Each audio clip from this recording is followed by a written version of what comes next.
ایک سیاہ رنگ کا نوجوان، دیکھنے والے نے دیکھا کہ وہ کھڑے ہونے کی جگہ بھی نہیں بنی، سلوب ہے، کسی طرح اس پہ چڑھ کے اور خانہ کعبہ کی جو دیوار ہے ادھر حجر اسود، ادھر خانہ کعبہ کا دروازہ، پکڑنے کی بھی کوئی چیز نہیں ہے، اس سلوب پہ کھڑے ہو کر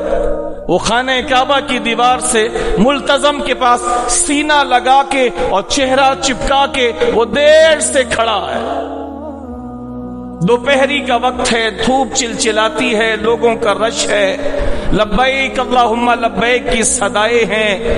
کوئی نماز پڑھ رہا ہے اللہ کا بندہ، کوئی ذکر کر رہا ہے، کوئی لبیک کہہ رہا ہے، کوئی زیارت کر رہا ہے، کوئی حجر اسود کو بوسہ دینے کے لیے بے قرار ہے،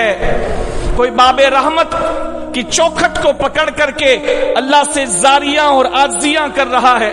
یہ اللہ کا بندہ اکیلا اونچی جگہ ہے، سب کو نظر آ رہا ہے، خانہ کعبہ کی دیوار سے ایسے لگا ہے جیسے چپک گیا ہو، حالانکہ پکڑنے کی کوئی چیز نہیں۔ وہاں جانے کی تمنا لوگوں کے دل میں ہوتی، ملتزم ملتزم، وہاں جا کے لگے بندہ، سینہ لگا دے، سینہ اس مقام پر تمنا ہوتی ہے۔ تو کچھ لوگ اس بندے کو آواز دینے لگے کہ اب جلدی کرو، اب نیچے آؤ، دوسروں کو بھی موقع دو، اب جلدی کرو، نیچے آؤ، دوسروں کو بھی موقع دو۔ کسی نے اس کو پکڑ کے کھینچنا چاہا، کسی نے اس کی چادر پکڑی، تو اللہ کے ایک بندے نے ان سب سے کہا کہ اللہ کے بندو، بندے اور خدا کے درمیان جو راز و نیاز کی باتیں ہو رہی ہیں اس میں خلل نہیں ڈالو، تم اس کو اس کے حال پہ چھوڑ دو، اس کو پریشان نہ کرو۔ کچھ لوگ رک گئے، لیکن پھر کچھ لوگ شروع ہو گئے۔ کافی دیر ہو گئی اس کو، جن کو اللہ نے سمجھ دی تھی اپنے حبیب کے صدقے، وہ انتظار میں کھڑے رہے کہ جب یہ ہٹے، اگر خدا نے چاہا تو جگہ مل جائے گی، ورنہ خدا کی جیسی مرضی۔ لیکن کچھ لوگ نہیں مانے، آواز دینے لگے، جلدی کرو جلدی کرو، دوسروں کو بھی موقع دو۔ تو آپ یقین جانیں کہ جب اس نے وہاں سے خانہ کعبہ سے اپنا چہرہ ہٹایا اور گھوم کے لوگوں کی طرف دیکھا،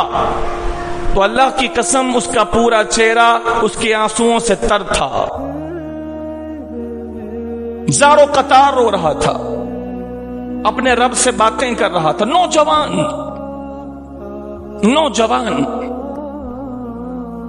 جس کو اللہ محبت دے دے اپنی،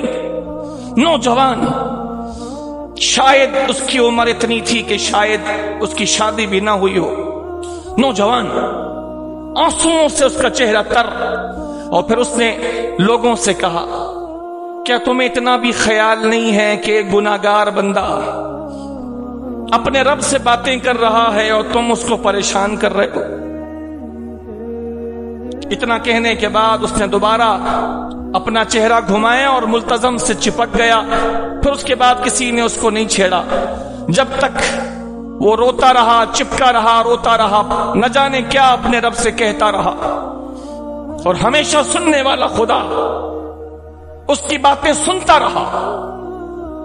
اور پھر اس کے بعد جب وہ وہاں سے اترا ہے تو خاموشی سے مجمع سے باہر نکلتا چلا گیا، نہ کسی کی داد لینے کے لیے رکا،